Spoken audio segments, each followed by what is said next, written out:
Drama serial कफारा की अगली किस्त बहुत ही ज़्यादा इंटरेस्टिंग होने वाली है, क्योंकि यहाँ पर अब सलार को इस बात का अंदाज़ा, इस बात का एहसास हो चुका है कि अगर मैं अभी भी कुछ नहीं करता अपने लिए, इस सितारा के लिए, तो मैं हमेशा ऐसे ही जलील होता रहूँगा और अपनी बीवी को भी जलील करवाता रहूँगा पूरे मुआशरे में। जिस तरह उसकी सगी माँ ने उसकी बीवी को ताना दे दिया खाने का। अब ये बात सलार से इतनी आसानी से हजम नहीं हो रही, बल्कि अब उसने एक फ़ैसला लिया कि मैं अपना कमाऊँगा और अपना घर बनाऊँगा, अपनी बीवी को वहाँ पर ले जाऊँगा और अपना खाना खिलाऊंगा अपनी कमाई का, ताकि कल को कोई और मेरी बीवी को इस बात का ताना ना दे कि किसी और की कमाई खा रही है वो। अब ये बात सलार ने अपने दिल पर तो ले ली, लेकिन कोई भी ऐसा वैसा कदम उठाने से पहले सलार अपने बाप यानी ताहिर सिकंदर साहब से ज़रूर मशवरा करेगा, बल्कि उनसे राय भी लेगा। कहने लगेगा कि बाबा, मैं अपने पाँव पर खुद खड़ा होना चाहता हूँ, आज नहीं तो कब खड़ा होऊंगा मैं, मुझे अपना मौका दें, मैं अपना बिजनेस खुद रन करना चाहता हूँ, अपना घर बनाना चाहता हूँ और सितारा को अपने साथ रखना चाहता हूँ एक अकेले घर में। यहाँ पर ताहिर साहब कहने लगेंगे, बेटे ये सब कुछ तुम्हारा ही तो है,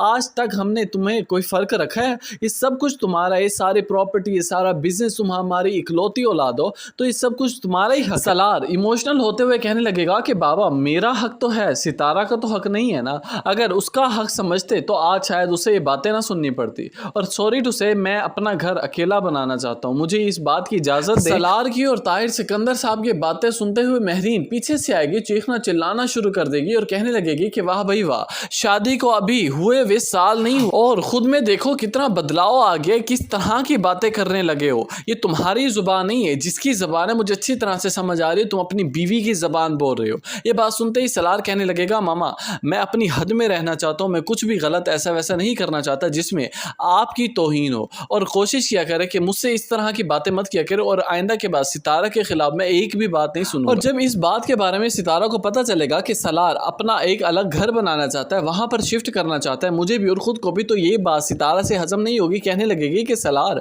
मैं ये घर छोड़कर नहीं जाने वाली, और ना ही मैं आपको कहूंगी कि हमें इस घर को छोड़ना चाहिए, ये आपका घर है, आपने रहना, मेरी वजह से आप क्यों अपने माँ बाप को छोड़ेंगे, अगर इतना ही कोई मसला है तो मैं वापस चली जाती। ये बात सुनते ही सलार कहने लगेगा कि सितारा, किस तरह के बच्चों वाली बातें कर रही हो, अब तुम्हारा निकाह मुझसे हुआ है, तुम मेरी बीवी हो, मेरी जिम्मेवारी हो, अब कहां पर जाओगी तुम, जहां भी जाओगी तकलीफ तो मुझे होगी ना। दूसरी तरफ से महरीन मजीद साजिशें घड़ने लग जाएगी और झूठे इल्जामात लगाना शुरू कर देगी सितारा पर, क्योंकि वो बज़न कराना चाहती है सलार को सितारा की मोहब्बत से, कि किसी तरह सलार का दिल खराब हो और खुद ही सितारा को छोड़ने का फैसला कर ले। लेकिन देखना यह है कि क्या सलार इतनी आसानी से सितारा से अपनी मोहब्बत को ख़त्म करवा पाएगा, क्या इतनी आसानी से वो सितारा को छोड़ने का फैसला कर पाएगा। अपनी कीमती राय से आगाह जरूर कीजिएगा नीचे कमेंट सेक्शन। वीडियो अच्छी लगी हो तो वीडियो को लाइक कर दें, चैनल पर नए हैं तो चैनल को सब्सक्राइब करना मत भूलिएगा।